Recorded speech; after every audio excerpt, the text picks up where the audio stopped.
in the Pacific Northwest. Officials say hundreds of ballots are now destroyed. The first reported incident was in Portland. I don't know Police what's say going on incendiary with devices Trump. were attached to the outside of drop boxes, not placed inside one of them, as one official previously suggested.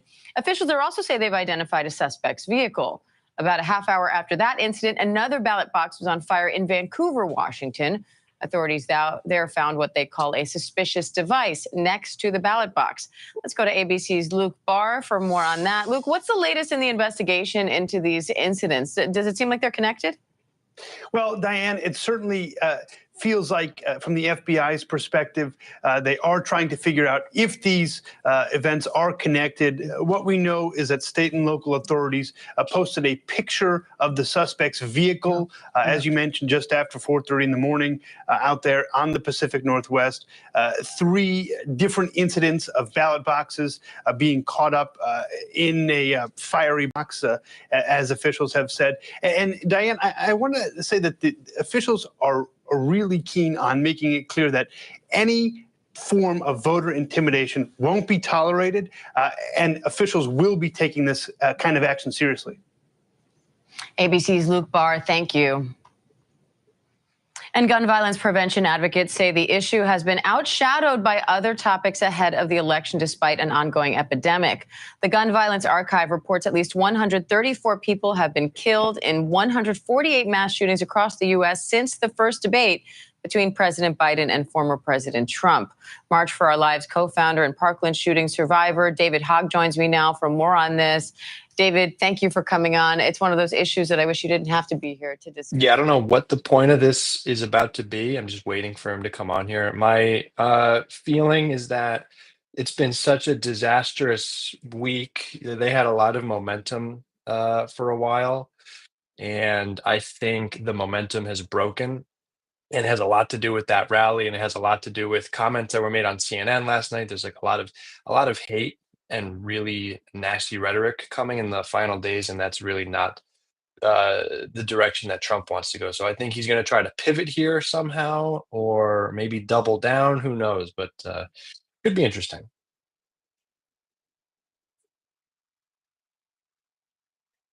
Criticize the Biden-Harris administration for not doing enough to stop or lower gun violence. What's your response to that? I think my response to that is that the biggest obstacle that we have to deal with isn't the administration so much as it is a divided Congress that we have to deal with, and a filibuster that makes it so that even when the majority of senators say do support something like strengthening gun laws, it's practically impossible for us to pass that because of the filibuster and the fact that we need 60 votes to get any meaningful legislation done. But the Senate is disproportionately representative of land rather than people. Now, Harris has faced criticism for making promises that she may not be able to deliver, particularly with the divided government, as you say. So what more do you think needs to be done, especially without the full control of Congress? Well, I think there's tons that the executive branch can do and has done, whether that's the creation of the first ever Office of Gun Violence Prevention at the White House that has helped to coordinate the federal government's response to gun violence. I think it's important that people know that billions of dollars have been allocated to help fight gun violence ever since the Uvalde massacre happened, and Congress actually did something about guns for the first time in 30 years, where they expanded back. Let's see. Still the music. I don't want to play the music, so I'll just wait till he gets out there.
Looks like Trump's about to come out.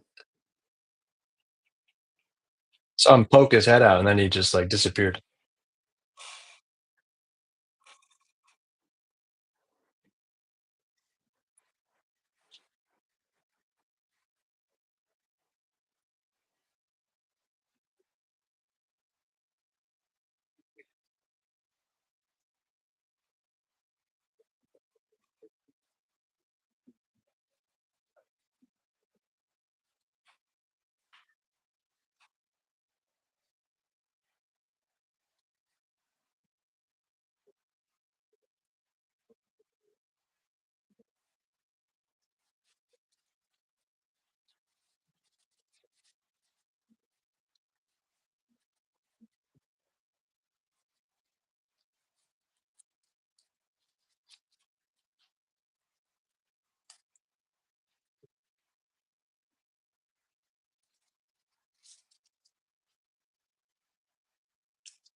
Well said.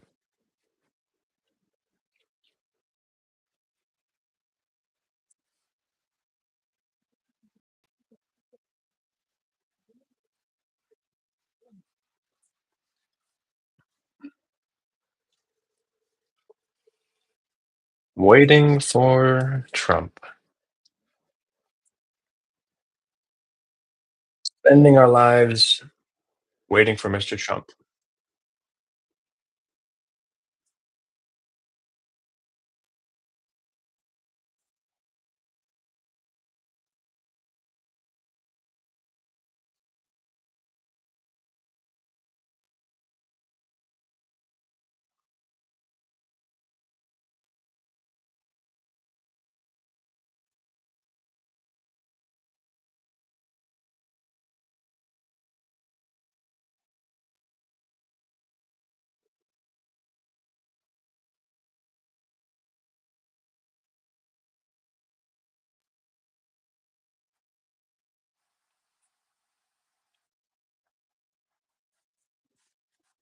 See what the other side's talking about.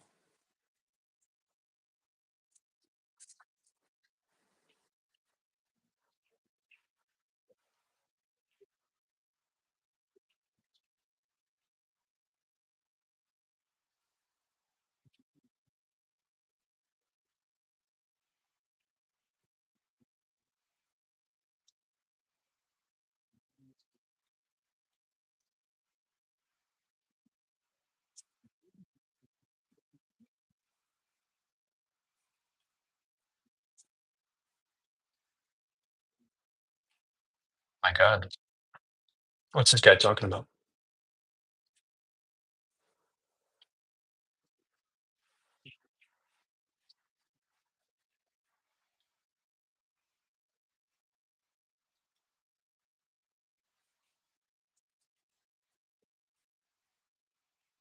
This guy having a mental breakdown?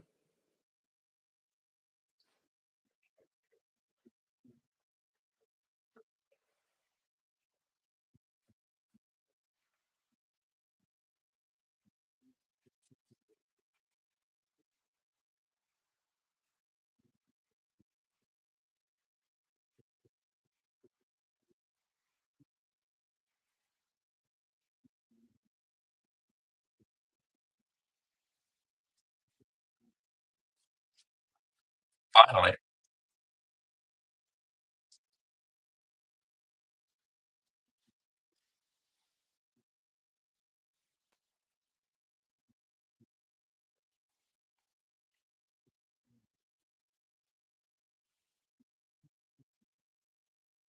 Oh boy.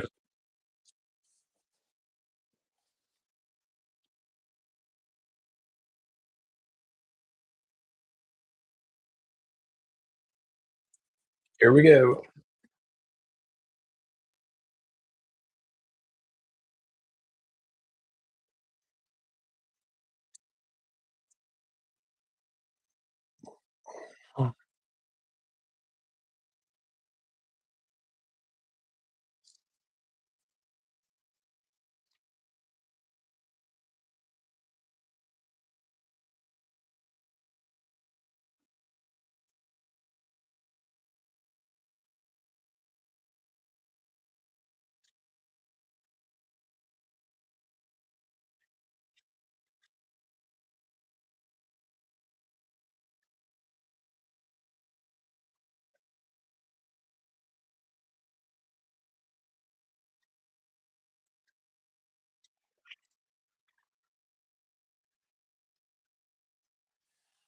Again, I don't know if I can play the music, so we'll let him saunter around confusedly while we think about what potentially is going to happen here. Something unhinged. Probably you could put about 99.9% on that. Something strange, something sweaty. Several lies are about to follow suit, I'm sure. And I, you know, besides that, your guess is as good as mine.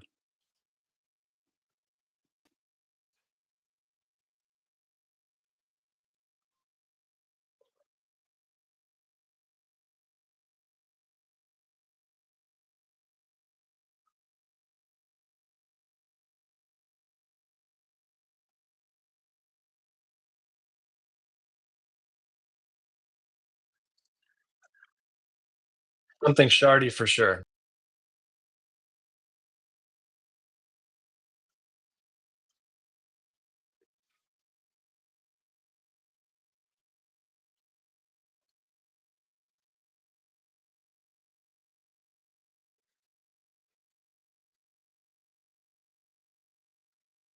So he just gave it away at the beginning. This is going to be a setup for trying to steal the election.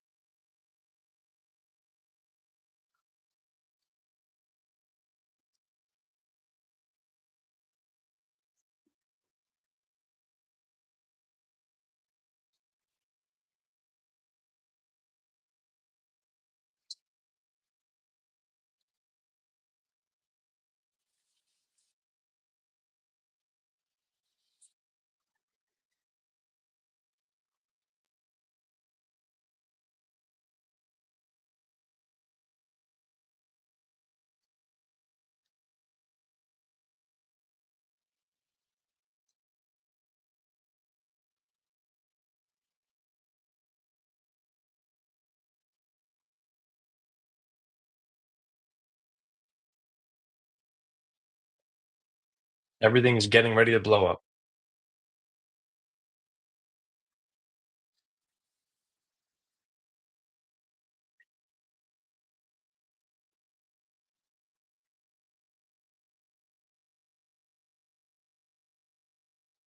He seems tired.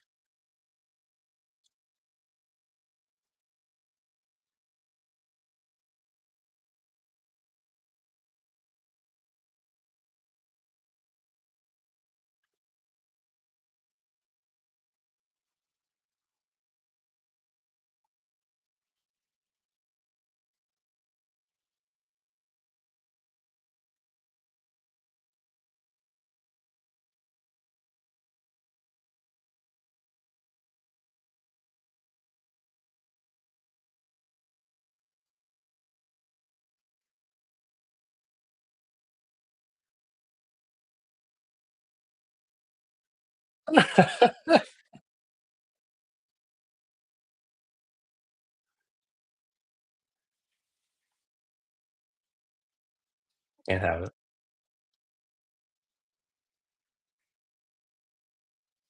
What?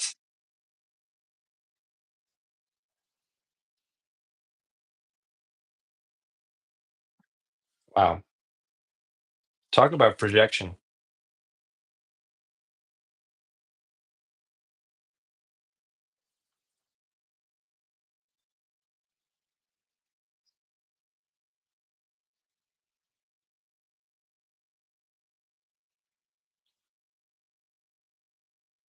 Wow.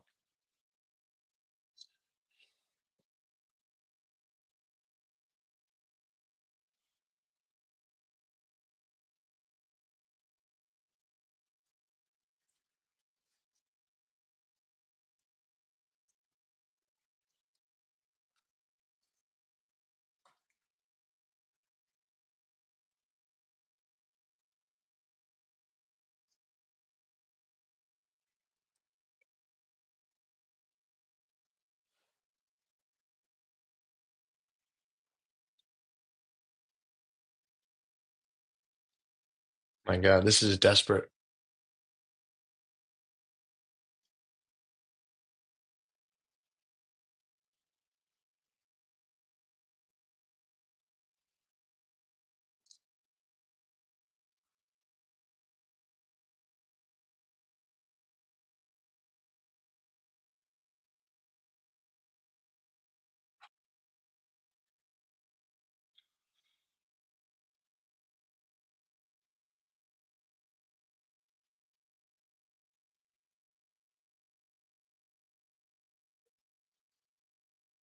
My God.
Obviously, none of this is true.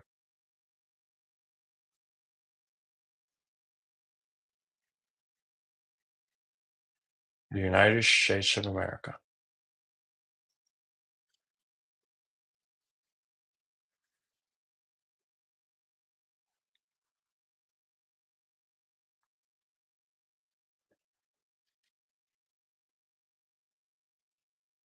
This is a desperate um, press conference because he knows he just lost momentum and he's trying to get it back. It's pretty much what I thought.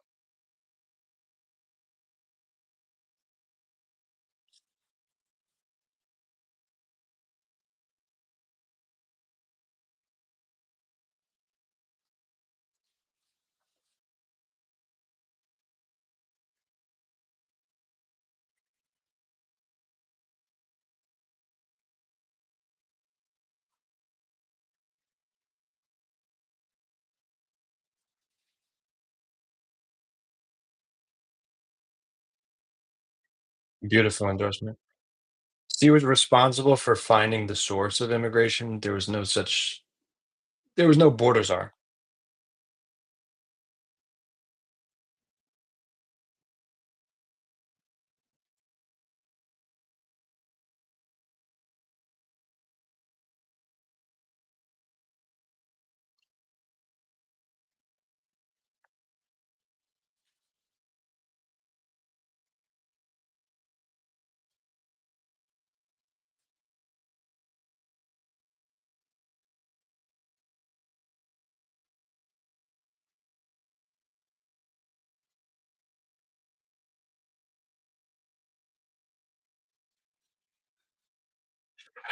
How's it going, fellas?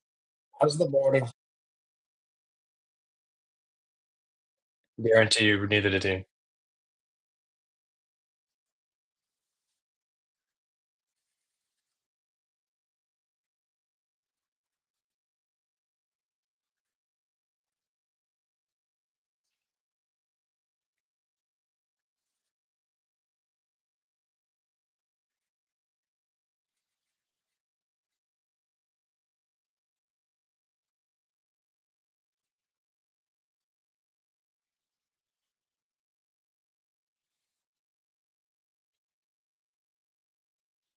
Everybody and some people.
Mostly just on YouTube.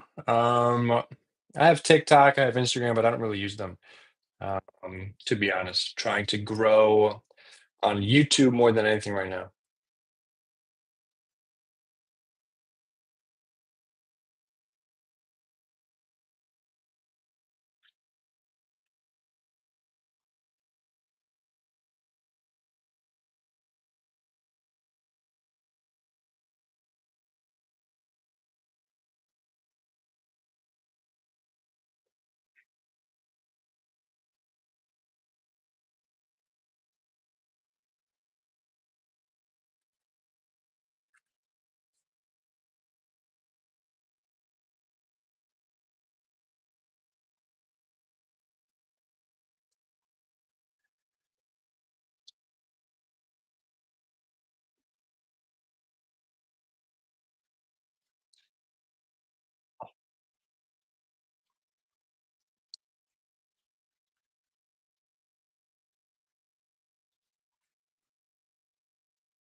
I mean, obviously, any story like that is tragic, but that is pure propaganda as propaganda can come.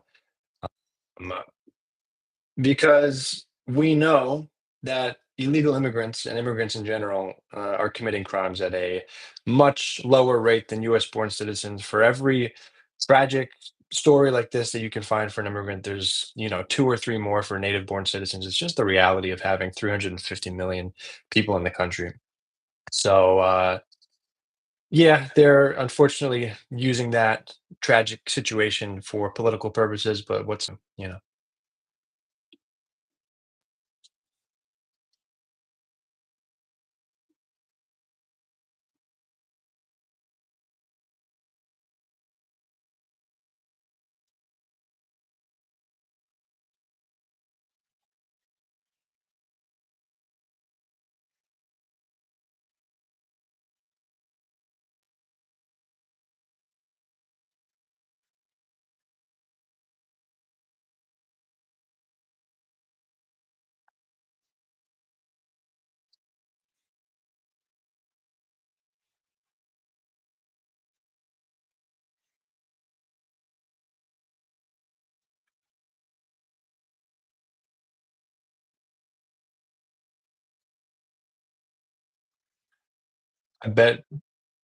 I bet he couldn't name one of those leaders besides like Maduro, the dictator, and Javier Milei from Argentina. Um,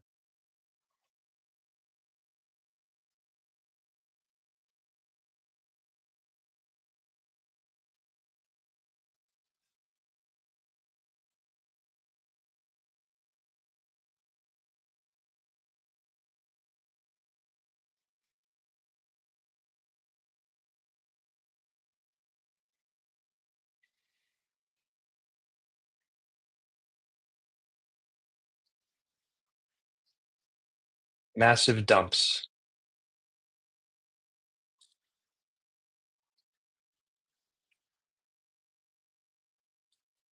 Yes,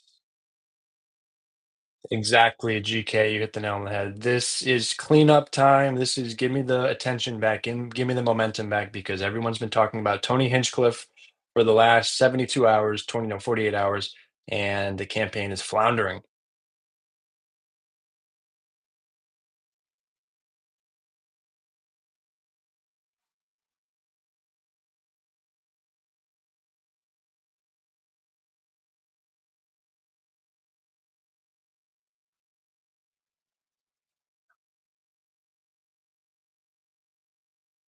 Oh, weird audio there.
Yeah, just call up El Salvador. Just call the country.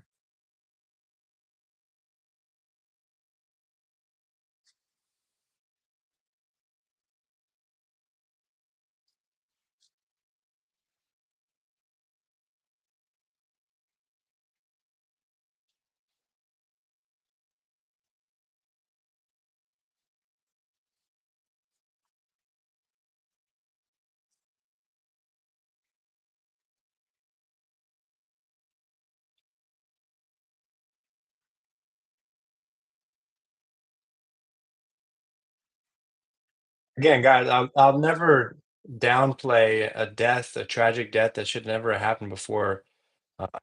You know. it should have, but make a direct connection between Kamala Harris's, border authority and what Donald Trump did to directly overturn Roe versus Wade by appointing three Supreme Court justices that their only job was to do exactly that.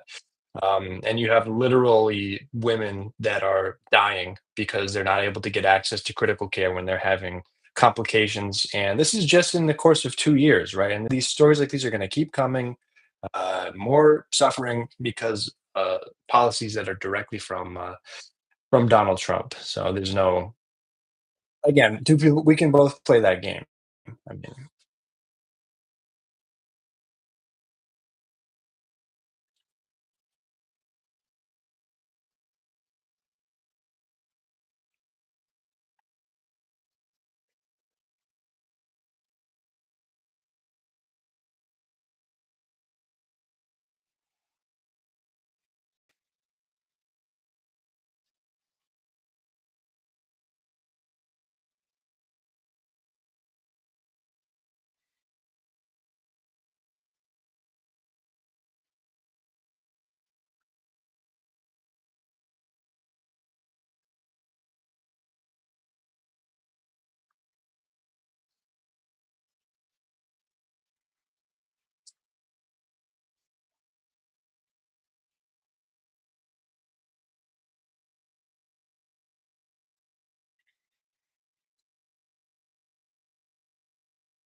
I'm, I'm just fake.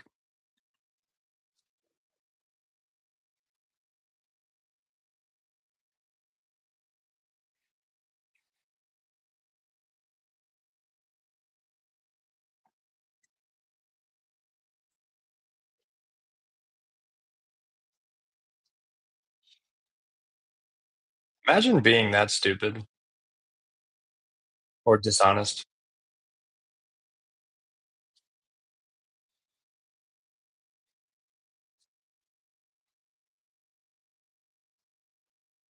Anyway, that just about does it. I can not listen to too much of that. I have other things to do, as do you guys. So we will end it there and move on to the next.